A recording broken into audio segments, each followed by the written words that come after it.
Les amis, bienvenue, j'espère que vous allez tous très bien et très content de vous retrouver pour cette nouvelle vidéo pour débriefer cette demi-finale de Coupe d'Afrique des Nations qui vient de prendre fin au terme d'une partie assez éreintante mais plus chargée en tension qu'en véritable occasion et qu'en jeu.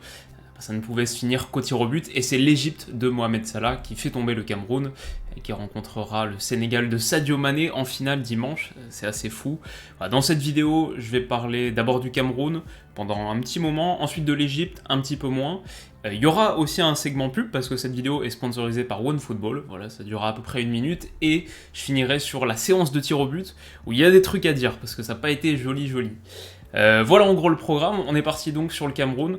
Moi j'avais vraiment beaucoup aimé la première demi-heure du Cameroun, je trouvais super intéressante, je trouvais qu'on voyait ce que le Cameroun voulait faire, on n'était pas surpris quand on avait vu les matchs du Cameroun avant, pendant la compétition, pendant cette CAN. C'était en gros l'exploitation des côtés en première intention, constamment, avec la volonté d'abonder, d'inonder la surface de centre. Toujours ces joueurs de côté avec beaucoup de percussion, beaucoup de qualité athlétique, de dribble. Je pense aux ailiers, donc en l'occurrence c'était Ngalameu et Karl Toko Ekambi dans un 4-3-3, mais aussi, alors 4-3-3 pendant la première partie de la rencontre, ensuite on est passé plutôt sur une défense à 5, mais en gros les ailiers et les latéraux, dont j'ai beaucoup parlé sur cette CAN, que j'ai découvert au départ sur le match d'ouverture, et qui ont un peu jalonné notre parcours de vidéo, Collins Faye et Nuhu Tolo. Donc on a vu ce que le Cameroun voulait faire et ils l'ont plutôt bien fait. J'ai mis grosse percussion sur les flancs et immédiatement en centre, des centres assez variés, des doublements constants sur les côtés. C'était très prévisible, mais il y avait tellement de volume et tellement de qualité athlétique pour le réaliser que pendant la première demi-heure, ils ont totalement fait plier l'Égypte, totalement inondé l'Égypte. Beaucoup d'intensité à la contre-pression aussi, ce qui fait qu'ils ont enchaîné les situations avec ballon, les situations de possession. C'était des circuits assez basiques, mais efficaces. Et je ne sais pas à combien de centres ils ont terminé, parce que finalement ça s'est un petit peu essoufflé sur la suite, mais sur la première demi-heure, on était parti pour un match à 30-40 centres. Je ne sais pas si c'était vraiment une mauvaise idée, à partir du moment où tu as Aboubacar en numéro 9, que tu as travaillé ce circuit depuis le début de la compétition. D'ailleurs ça c'est un truc que je trouve intéressant, sur cette CAN j'ai pas vu beaucoup de circuits positionnels travaillés, plutôt laissés à l'improvisation et aux qualités individuelles de chaque acteur, par exemple un peu comme ce qu'a montré le Sénégal pour l'instant, qui est peut-être la meilleure équipe du tournoi, mais pas avec beaucoup de circuits en possession. Pour le coup le Cameroun, il y a des circuits très clairs, et l'axe du terrain, il servait qu'à deux choses, c'était pour transiter d'un côté à l'autre, et pour finir à la réception de centre, en tout cas c'était l'idée. Il y a eu même parfois des moments où on transitait directement de flanc à flanc, de côté droit à côté gauche. J'ai souvenir en première période d'un renversement de jeu de Collins Faye pour aller chercher, je pense que c'est Ngalameu, et ensuite, donc très bon contrôle, il réussit l'incursion, mais son centre en retrait est juste un peu trop derrière Toko Ekambi, ça aurait pu faire 1-0 à ce moment. C'était autour de la 30e minute, super action, et grosso modo, une vraie bonne première demi-heure. Vraiment le début parfait je trouvais, pour un Cameroun à domicile, en plus avec le soutien du public, qui a mis l'Égypte sous l'eau.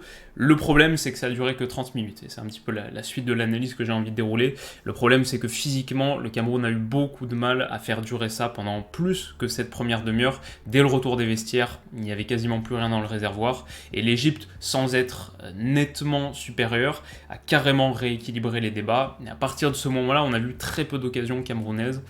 Voilà, vraiment, je trouve que la meilleure manière d'analyser ce qui s'est passé sur le terrain pendant les 90 premières minutes et ensuite la prolongation, c'est le manque de jus flagrant des Camerounais qui a du coup mécaniquement rééquilibré les débats. À l'image d'Ngamaleu par exemple, qui est tiré bien la langue après pourtant sa première demi-heure réussie. Plus aucune pression aussi, ce qu'on voyait, il y a des séquences, peut-être vous vous en souvenez, des défenseurs centraux égyptiens à la relance. Parfois le gars est juste 5 secondes, 3-4 secondes avec ballon, sans bouger, à attendre la pression, personne vient, les gars étaient vraiment totalement cuits. À la 78e minute, bon, je sais pas, vous devez me croire, je peux pas vraiment vous le prouver, mais à la 78e minute, pardon, j'ai écrit sur mon texte, ça va finir au tir au but, c'est sûr. Je ne voyais pas comment c'était possible qu'une équipe se crée une occasion significative dans une partie où vraiment les deux réservoirs d'énergie étaient à zéro. Donc voilà en gros pour le Cameroun, ils ont toujours été assez solides défensivement, même au-delà de la première demi-heure, pour contenir une Égypte qui n'était pas très inspirée avec ballon. Je pense par exemple aux courses toujours très intenses de Nou Tolo, qui était un de mes joueurs stars de cette CAN. Je suis très triste pour lui. Mais à partir du moment où le Cameroun n'avait plus grand chose dans les pattes, on n'a pas vu énormément d'actions, de situations, de trucs intéressants à regarder du point de vue d'un spectateur neutre. Alors l'Égypte, du coup, je me suis noté qu'elle était initialement débordée, ce qu'on a évoqué, puis un vrai réveil au retour des vestiaires qui a coïncidé avec le déclin d'intensité, d'énergie des Camerounais, suffisant pour rééquilibrer les débats. Vraiment, sur le retour des vestiaires, sur 20-25 minutes, je trouve que l'Égypte est vraiment bien au-dessus, et on se demande si l'Égypte va pas totalement renverser la balance et l'emporter même sur le temps réglementaire. Mais ils ont eu quand même moins d'occasions que le Cameroun, moins de tirs. Le Cameroun touche quand même 2 fois les montants. Et surtout, peut-être que ce qui a... Alors, ils l'ont emporté finalement au tir au but, mais ce qui leur a pas permis de faire la différence sur le temps réglementaire, c'est que j'ai trouvé Mohamed Salah pas ultra inspiré. Mine de rien, il a eu quelques munitions.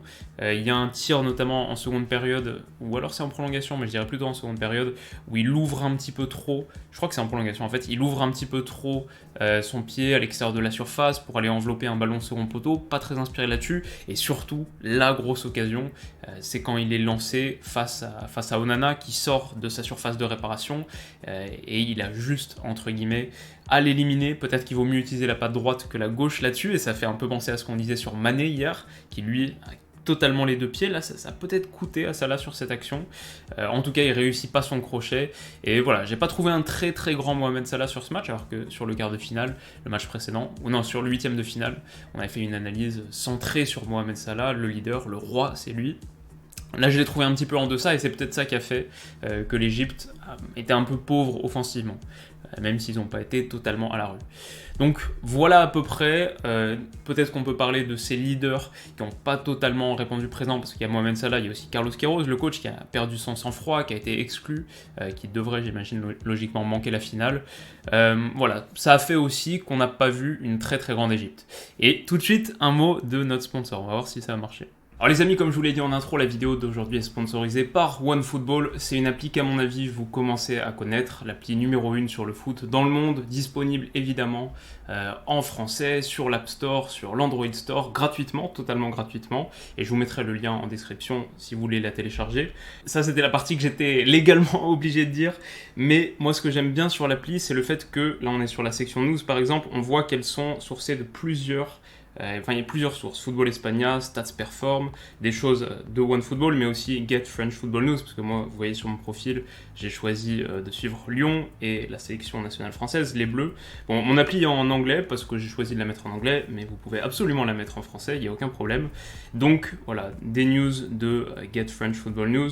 On peut regarder aussi donc l'actualité vraiment très spécifique à mon Noël, les derniers matchs, la victoire splendide contre l'OM il y a quelques jours, l'équipe, et puis bon, sur la Ligue 1, évidemment, regardez les matchs à venir, le classement, les rumeurs de transfert, celles qui ont abouti, celles qui n'ont pas abouti, Aurélien Tchouameni à Chelsea, peut-être cet été, mais voilà, c'est une top appli gratuite, disponible sur App Store, sur Android, et je vous mets le lien qu'il faut pour la télécharger si vous le souhaitez en description et en commentaire.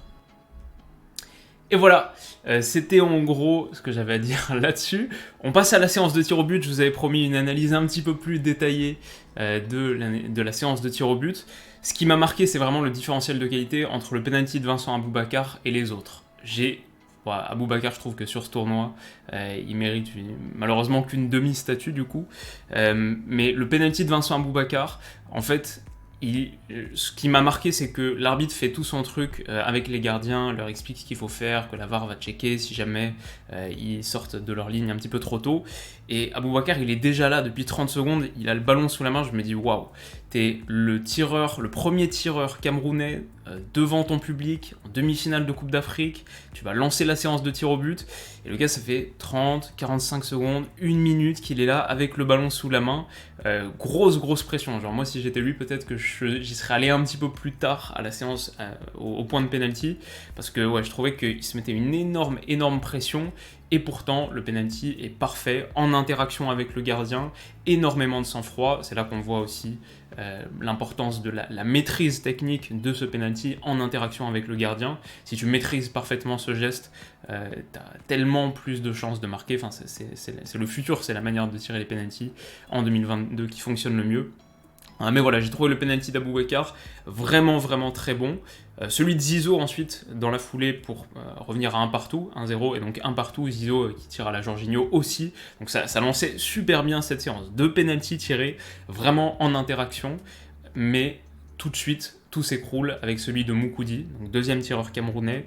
Moukoudi, j'ai vraiment pas compris. En fait, si c'est ça ton meilleur penalty, c'est pas pour être dur avec le joueur, la personne, simplement sur le fait, sur la qualité de tireur de penalty, si c'est ça ton tir, ta gestuelle, la manière que tu as tiré un penalty, je trouve que c'est vraiment une erreur de gestion de l'avoir laissé tirer un des 5 penalties, et peut-être a fortiori le deuxième penalty de la séance, parce que tout est catastrophique, la course d'élan est nulle, il n'est pas du tout en interaction, du coup je trouve qu'il donne totalement au gardien l'indication d'où il va tirer, et puis ensuite le placement du tir, c'est le penalty le plus facile à arrêter pour un gardien, même la puissance, il n'y a quasiment rien, donc voilà, tout de suite, le Cameroun sombre, l'Égypte passe à 2-1 dans la foulée, et ça va être un petit peu l'histoire de cette séance de tir au but. Le troisième, c'est James Lea Siliki. Cette fois, il est un petit peu mieux tiré, mais un vrai bon arrêt de Gabaski, qui lui fait un super match, qui est peut-être l'homme du match du coup, 2 pénaltys arrêtés, aucun but concédé sur 120 minutes, quelques bonnes parades. Mais voilà, et en plus en étant blessé, etc. Mais donc le troisième tir au but est sorti, c'est le tir au but de James Lea Siliki, il n'est pas catastrophique, mais excellente parade. Derrière, l'Égypte passe à 3-1, et là ça commence à se sentir vraiment pas bon, surtout. En tout cas, Clinton N'Jie s'avance, place le ballon sur le point de penalty, et là c'était le réalisateur a choisi un angle de caméra où il montrait le sélectionneur camerounais Antonio Conceição juste avant le tir au but, et il était en panique totale. Si on retrouve les images, vous verrez qu'il est vraiment pas bien, et encore une fois, la course d'élan de Clinton N'Jie, c'est une catastrophe, 2 petits pas, j'ai pas compris ce qu'il voulait faire, il la met assez nettement à côté, en hauteur. Bon, j'imagine que la pression était très forte pour les Camerounais, ils avaient l'opportunité de tirer en premier, en général tu as 60% de chance de gagner ta séance quand tu tires en premier, 55, un truc comme ça, mais j'imagine que la pression était ultra forte dans un stade plein, à domicile, la posture de challenger sans doute servait un petit peu mieux l'Égypte. Mais donc voilà, Salah n'a même pas eu à tirer le sien, et le héros de cette séance c'est plutôt Gabaski. L'Égypte accède à la finale de Coupe d'Afrique. Mes conclusions là-dessus, c'est que j'ai vraiment mal pour le Cameroun, que je voyais passer, qui avait vraiment super bien démarré ce match, qui m'a plutôt séduit sur cette Coupe d'Afrique. On a beaucoup parlé de Vincent Aboubacar qui m'a marqué, pas trop de Karl Toko Ekambi, mais il finit deuxième meilleur buteur de la Coupe d'Afrique pour l'instant avec 5 réalisations, Noutolo, Ngamaleu aussi, beaucoup de joueurs que j'ai trouvé intéressants, donc un peu déçu que le parcours s'arrête là. J'aurais bien aimé une finale, en plus à domicile, etc., contre le Sénégal. La bonne nouvelle entre guillemets, c'est qu'on aura notre finale 100% Liverpool, les 2 superstars du continent africain, Sadio Mané versus Mohamed Salah. D'ailleurs, c'est abusé parce que ça c'est la finale de Coupe d'Afrique, et 2 mois plus tard, même pas 1 mois et demi plus tard, il y a les barrages de Coupe du Monde, et c'est aussi Sénégal-Égypte. Il y aura la revanche peut-être de cette finale de Coupe d'Afrique, mais voilà, je sais même pas, moi je pense que tu préfères gagner la finale de Cannes, mais t'as envie de gagner les 2 quoi. C'est fou, et donc un Sénégal-Égypte en finale, match super kiffant qu'on va regarder dimanche, et qu'on va analyser dans la foulée. Évidemment, ce sera sans Carlos Queiroz du coup, a priori. Mais voilà, en gros, je vous ferai aussi une vidéo prono qui sortira samedi, mon prono de la finale, samedi vers midi, un truc comme ça. Et juste avant qu'on se quitte, le truc que je voulais dire, c'est que demain 11h30, il y a une vidéo très spéciale qui sort, je l'ai un petit peu teasé depuis le début de semaine. Je lance une nouvelle série, c'est vraiment très différent de ce qu'on fait d'habitude, je vous explique un petit peu tout, c'est une longue vidéo, 19 minutes. Voilà, si vous la regardez, ça me fera très plaisir, si vous la regardez en entier, encore mieux, pour montrer un petit peu de soutien pour ce truc qui se lance. Voilà, rendez-vous demain. Merci d'avoir regardé cette vidéo. Désolé aux frères camerounais, aux frères et sœurs camerounais, camerounaises. Bravo aux Égyptiens et aux Égyptiennes. On aura une belle finale de Coupe d'Afrique devant nous dimanche. Merci d'avoir regardé la vidéo. On se retrouve très vite pour la prochaine. D'ici là, comme d'habitude, prenez soin de vous et de vos proches. Et on se dit à bientôt. Bisous.